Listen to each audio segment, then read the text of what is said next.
اعلان بالفور 1917 یہودی آباد ہونے شروع ہو گئے، اور اصل میں اسی کے لیے خلافت کو منسوخ کرایا گیا۔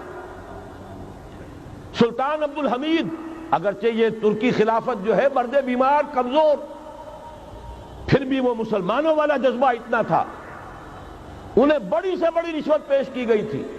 ظاہر بات ہے یہودیوں سے بڑھ کر رشوت دینے والا کون ہو سکتا، جن کے ہاں ایسے بینکر ہوں جو 40 بلین ڈالر کا ایک چیک لکھ سکیں۔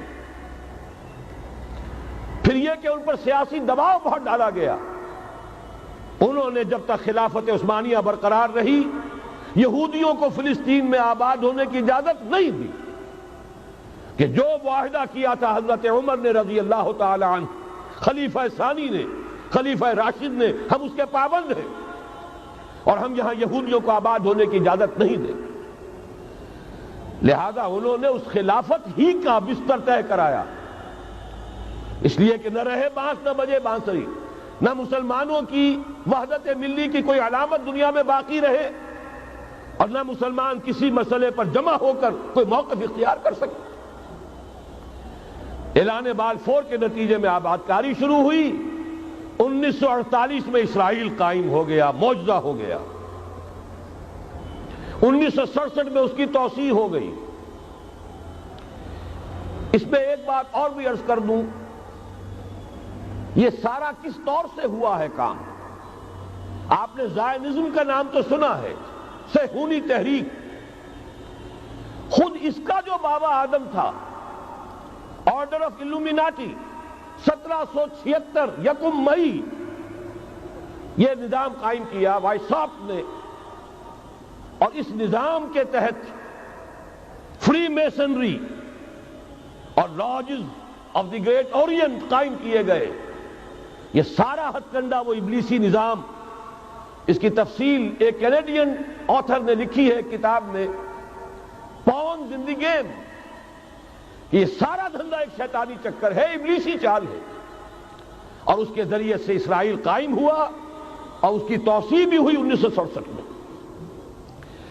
اب یہاں تک پہنچنے کے بعد ان کے پیش نظر بقیہ دنیا کی تسخیر اور اسے فتح کرنے کا معاملہ ہے، اور سب سے بڑھ کر اسلام کی بیخکنی اور اس کا راستہ روکنا، یہ ان کے پیش نظر ہے۔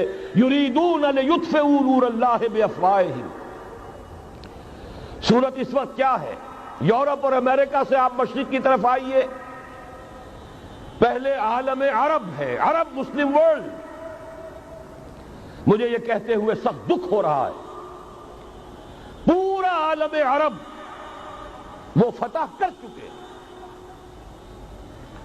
وہ عرب ممالک کے جو اسرائیل کے ساتھ کسی میز پر بیٹھ کر گفتگو کرنے کو تیار نہیں تھے، آپ دیکھ رہے ہیں کہ لائن لگ گئی۔ کبھی صرف انور سادات نے ریکگنائز کیا تھا، پوری دنیا میں شور مچا تھا، اس پر لعنت ملامت ہوئی تھی۔ اب تو ایک ایک کر کے، وہ شاہ حسن ہو چاہے شاہ حسین ہو، اب تو وہاں سے ویزے ختم ہو رہے ہیں۔ سعودی عرب اور امارات، انہوں نے جو کچھ کاروباری بندشیں لگائی ہوئی تھی وہ ختم کر دی گئی، ان میں نرمی پیدا کر دی گئی۔ یہ صورتحال ہے کہ واقعتاً ان کی جو عالمی تسخیر کا پروگرام ہے وہ آگے بڑھ رہا ہے، اور بدقسمتی سے امت مسلمہ کا جو قلب ہے، اس امت کا قلب امیین پر مشتمل ہے۔ هو الذی بعث فی الامیین رسولا منہم یتلو علیہم آیاتہ ویزکیہم الی آخر الآیہ۔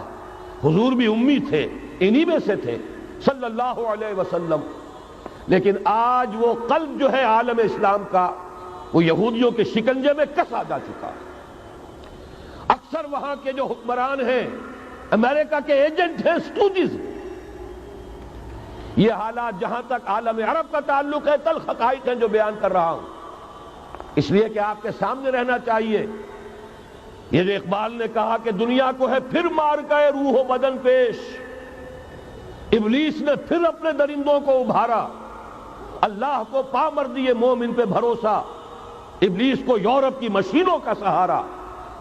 یہ دوبارہ ایک بہت بڑے پیمانے پر حق و باطل کا گھمسان کا رنگ پڑنے والا ہے۔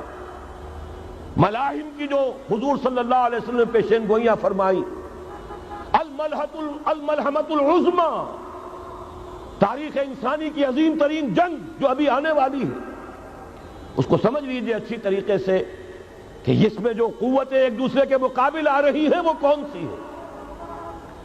نیو ورلڈ آرڈر کہنے کو امریکہ کے زیر قیادت ہے، حقیقت میں امریکہ خود یہودیوں کے پنجے میں ہے۔ یہ وہی ابلیسی طاقت ہے جو آگے بڑھ رہی ہے۔ عالم عرب کو فتح کرنے کے بعد اب ان کے پاس اگلا عالم اسلام کا حصہ ہے، غیر عرب مسلم ورلڈ۔ ایران ہے، اس کے شمال مشرق میں ترکستان ہے، روسی اور چینی، مشرق میں افغانستان ہے، پاکستان ہے۔ یہ ایک بہت بڑا سالڈ بلاک ہے۔ اس کے بعد اگرچہ ہندوستان آتا ہے، بھارت، ظاہر بات ہے کہ وہاں مسلمان اقلیت میں ہیں سوائے کشمیر کے، لیکن یہ نوٹ کیجئے کہ وہاں بھی کم سے کم 15-18 کروڑ مسلمان موجود ہیں۔